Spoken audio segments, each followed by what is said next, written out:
kare-kare mga kapatid. Muli, ito yung mga ingredients natin. Okay. Eto ba? Especially natin. Lagyan na po natin yung ating puso at saka sinaw, talong. Pahuli na natin yung peche mga kapatid. Good morning, good morning. Beef kare-kare. Tuwalya ang ating lulutuin today. Narin natin yung peche natin mga kapatid.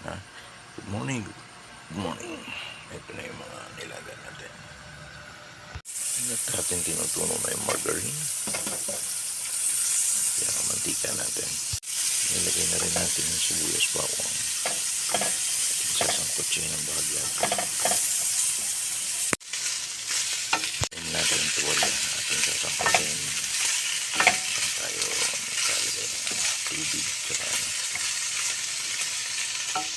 nilagay na rin natin yung aswete natin. Tsaka pampasarap. Ito na rin natin kaya sunod yung ating peanut butter. Okay. Lagyan na natin yung peanut butter natin. Susunod naman natin. Ilalagay na natin ang tubig. Mga katiyan. Good morning, good morning. Ito, nilagyan na natin ang tubig. Hintayin natin kumulo. At magnaik ang lasa ng ating tuwalyang kare-kare. Okay, mga katiyan, good morning. Lalo na nga po natin yung gulay sa ating kare-kare.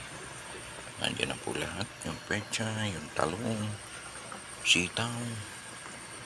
Ayan po mga katiyan. Good morning, good morning. Pinakukulo-kulo lang natin ang ating tuwalyang kare-kare. Kare-kare natin, ilalagay na natin sa aming pinaka-the best. Ang sarap ng beef kare-kare mga katiyan. Good morning, good morning. Ano po yung beef kare-kare natin na tuwalya? Ito na po mga katiyan. Good morning, good morning. Beef kare-kare natin, may alamang na yan.